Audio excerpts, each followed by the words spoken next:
अगर आप ऊपर से कूदेंगे ना तो अपने आप ही नीचे गिर जाएंगे। नीचे गिरने के लिए ना कोई भी मेहनत की ज़रूरत नहीं है, कोई भी कर्म की ज़रूरत नहीं है, हाँ साहस की ज़रूरत भी नहीं है। लेकिन अगर आपको ऊपर चलना है ना तो आपको कुछ करना पड़ेगा, मेहनत करनी पड़ेगी, साहस दिखाना पड़ेगा, तब आप ऊपर पहुंचेंगे।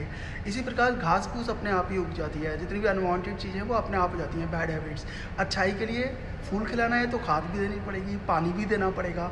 तो क्वेश्चन ये उठता है, परमात्मा क्या है और इसकी प्यास क्या है। सभी को परमात्मा चाहिए और सभी भगवान को प्यार करते हैं कि कोई शक्ति है।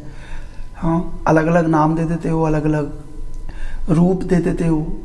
कोई मूर्तियों में देखता है, कोई बिना मूर्तियों के देख लेता है।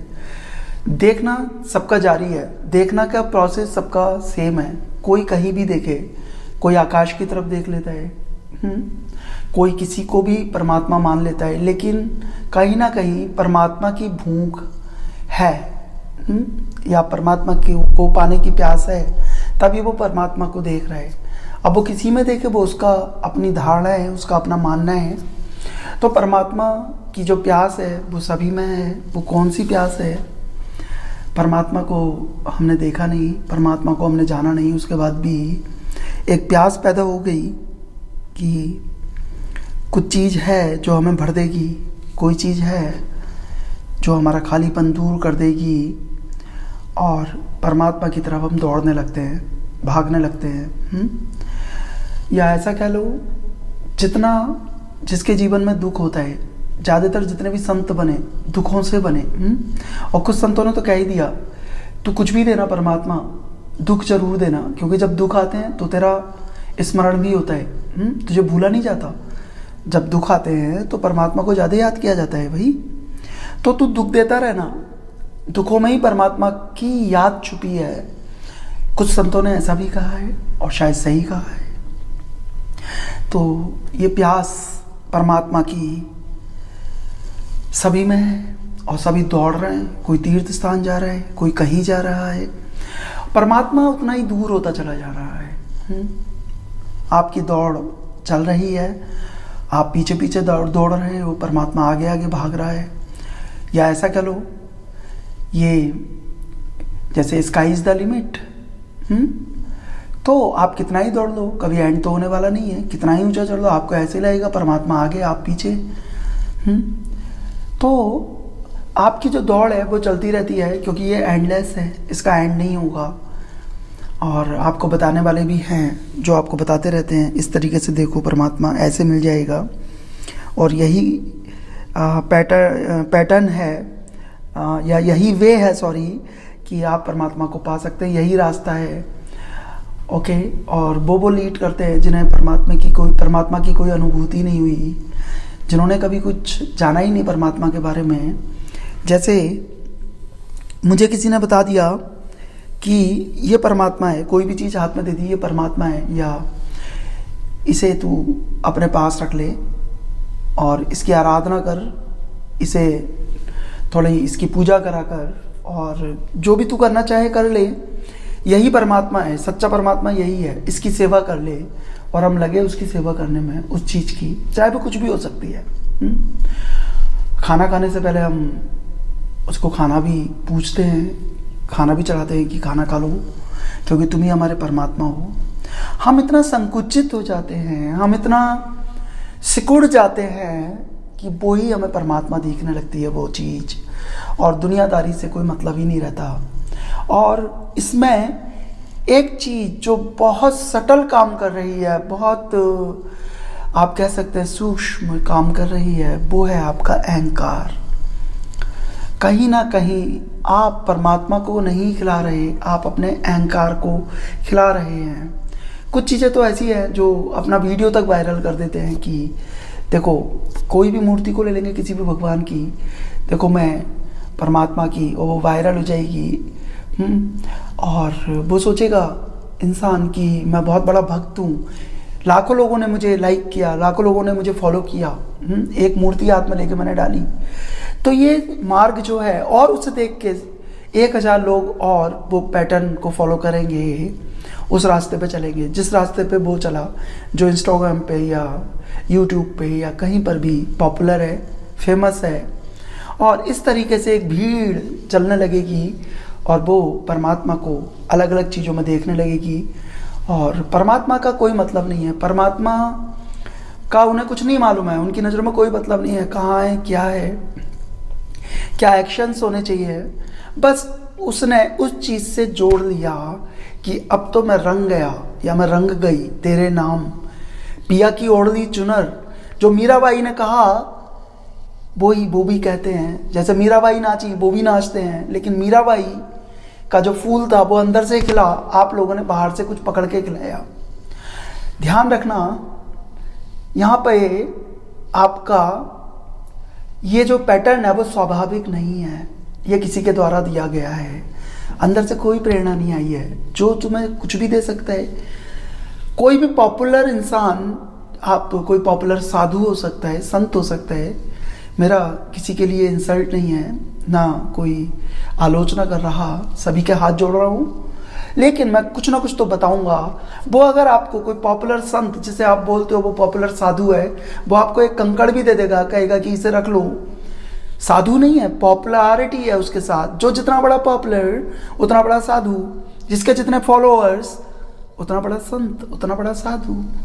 फिर क्या फर्क पड़ता है उसने परमात्मा देखा या नहीं देखा, फॉलोअर्स होने चाहिए, पॉपुलैरिटी होनी चाहिए। ओके, तो आज का जो युग है वो पॉपुलैरिटी का है, फेमस का है, फेम का है।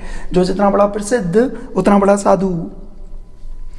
तो आप भी उसी पैटर्न को फॉलो करते रहते हैं जो ये बड़े बड़े लोग आपको दे देते हैं, और आप उसी को परमात्मा मान लेते हैं।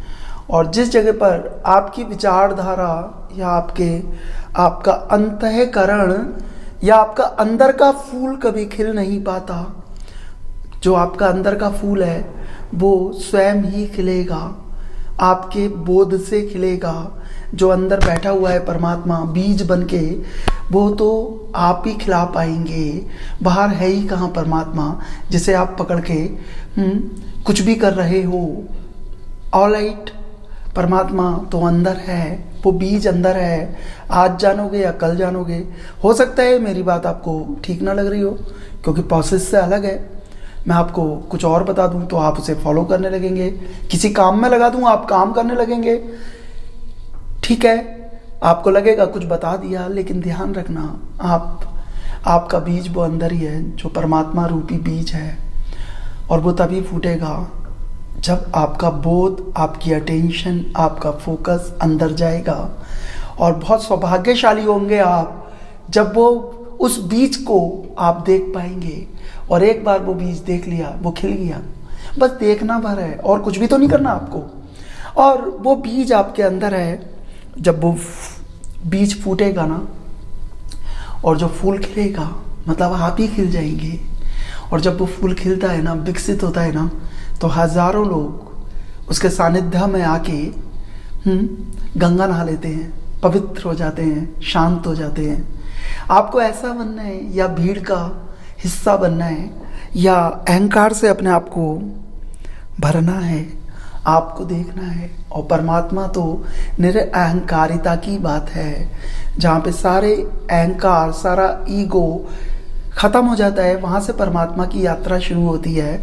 और जो जो चीज़ें आपको अहंकार दे रही हैं, अगर मैंने फास्टिंग की, उपवास रखा या व्रत रखा, तो भी मेरा अहंकार है कि भी तूने तो 10 बार खाना खा लिया एक दिन में, मैंने तो एक बार भी नहीं खाया, तू अपवित्र है और मैं पवित्र हूँ, ऐसी भावना भी आ जाती है। मैं तो 10 व्रत रखता हूँ एक महीने में, और तू तो एक भी नहीं रखता, ठीक है ना। मैं तो रोज मंदिर जाता हूँ, तू तो मंदिर ही नहीं जाता। तो ये सब चीज़ें जब आ जाएंगी तो परमात्मा तो दूर है ही, वो और दूर हो जाएगा। इन्हीं बातों से परमात्मा आगे भागता रहता है, आपको मिल नहीं पाता। तो अगर आप सच्चे में परमात्मा को सच्चाई में जानना चाहते हैं, या उसे प्राप्त करना चाहते हैं, या उसके मार्ग पर चलना चाहते हैं, तो पग पग, मोमेंट टू मोमेंट आपको चलना पड़ेगा और प्रैक्टिस करनी पड़ेगी।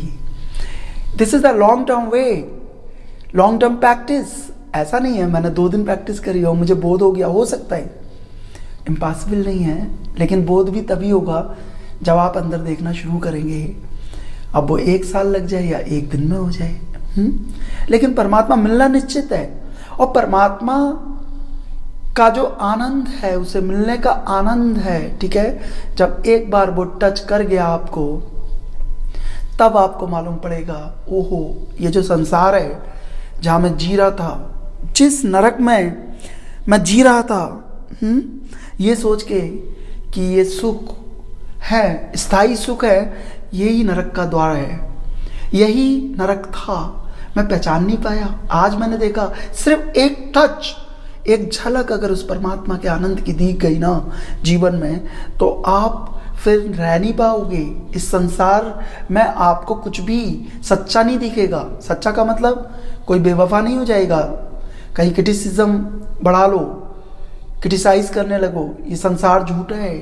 संसार झूठा नहीं है, आपके अंदर ऐसा बोध हो जाएगा कि यही सच्चाई है, ये संसार में जो भी कुछ हो रहा है ये खेल है, ये एक ड्रामा है, जो कृष्ण ने कहा है गीता में, ठीक है। और ये वर्ड स्टेज बन जाएगा और आप परफॉर्मर बन जाओगे। अंदर तो वही सिमरन चलेगा, वो माला चलेगी, सांसों दी माला से सिमरू मैं तेरा नाम, तेरा नाम, वो सांसों की माला बन जाएगी। और आपके अंदर बिना आउटसाइड माला के कोई चैंटिंग बीट्स नहीं होगी, अंदर आपके वो माला जपने लगेगी, अपने आप ही जप होने लगेगा, वो रियल जप होगा। और वो ही रियल परमात्मा का मार्ग है, वही रियल परमात्मा की भक्ति है। या ऐसा समझ लो, जब ये वाली स्टेज आ जाती है तो आप परमात्मा के करीब होते हैं, या आप परमात्मा ही हो गए। बूंद सागर में मिल गई, गंगा सागर में चली गई, तभी तक शोर कर रही है गंगा, जब तक सागर में नहीं मिल रही। जब गिर गई तो शोर कैसा, भाग कैसी, दौड़ कैसी, अशांति कैसी।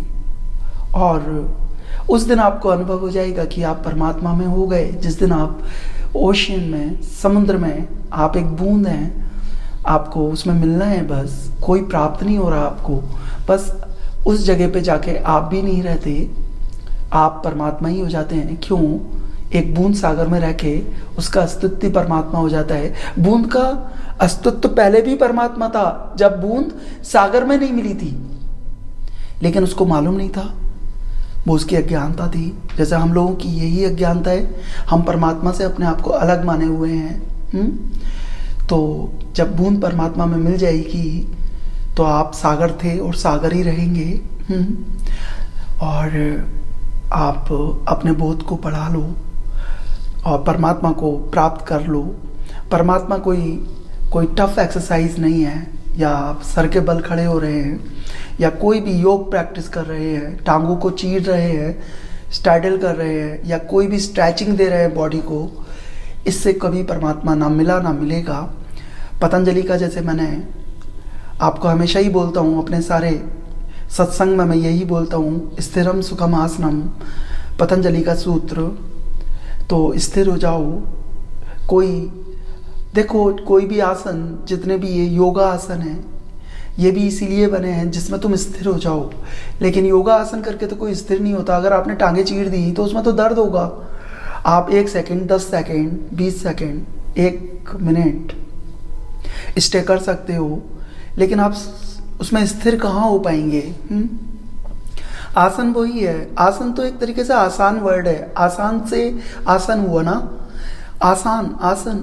तो जिस आसन पे आप आसानी से बैठ जाओ या आसान हो जाओ, स्वयं को आसान कर लो, वही आसन बन जाएगा और आप परमात्मा को पा सकते हैं।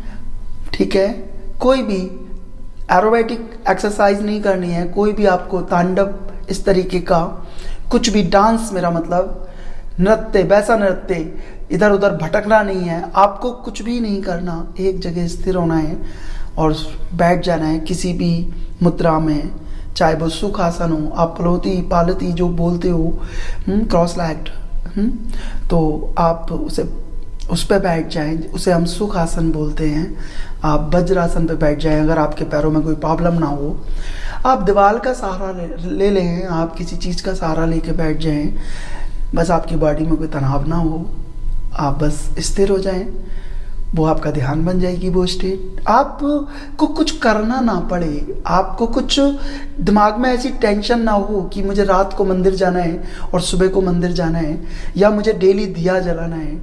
दिया जलाना बुरा नहीं है, मंदिर जाना बहुत अच्छा है, लेकिन तब जाना अच्छा है, तब दिया जलाना अच्छा है जब वो स्वयं जल जाए, जब आपको मालूम भी ना पड़े आप कैसे पहुंच गए, कोई प्रोसेस नहीं है, कोई तनाव नहीं है, और आप मंदिर भी पहुंच गए और आपने परमात्मा की पूजा भी कर ली या हो गई अपने आप ही।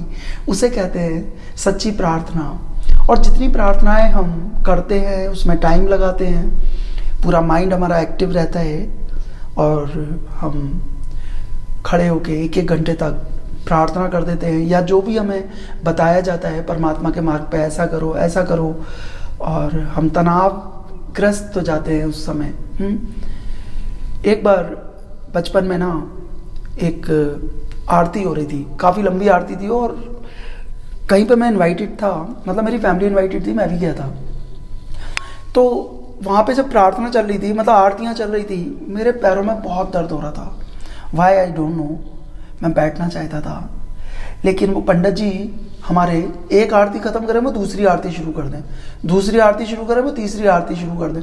पर बहुत सारी आरतियाँ उन्होंने उस दिन करी, और मुझे तो ऐसा लगा उस दिन ही कि मेरे दर्द हो रहा है और मैं बैठ भी नहीं पा रहा। मुझे तो परमात्मा ही कुछ मतलब हेट सी होने लगी कि यार मैं नहीं, बच्चा था मैं, और इतनी देर तक खड़ा होना, पनिशमेंट दे दिया। स्कूल्स में वैसे ही पनिशमेंट मिलता था, वहाँ टीचर्स पनिशमेंट देते थे, और ऐसी जगहों पे पंडित लोग हमें पनिशमेंट दे देते थे कि खड़े हो जाओ, आरती करनी है, मन हो ना हो खड़े हो जाओ। तो वो सब पैटर्न है, वो सिर्फ आपको आपकी बाहरी चीज़ें हैं, लेकिन जो प्रार्थना अंदर से आती है उसमें कोई पोस्चर की ज़रूरत ही नहीं होती। फिर जब परमात्मा की पुकार जो होती है, जो हृदय से आती है, तो आप जिस पोस्चर में भी बैठे होते हैं वो ही परमात्मा का पोस्चर बन जाता है, या जिस स्थिति में आप होते हैं वही स्थिति आपके लिए अनुकूल हो जाती है। तो आप जानना और बाहरी चीज़ों में फंसना नहीं, क्योंकि जीवन बहुमूल्य है, छोटा है, तो इसी में परमात्मा भी पाना है, स्वयं का बोध भी करना है, और संसार को भी देखना है आप लोगों को।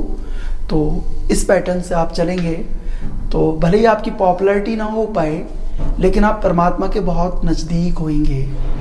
Thank you, God bless you.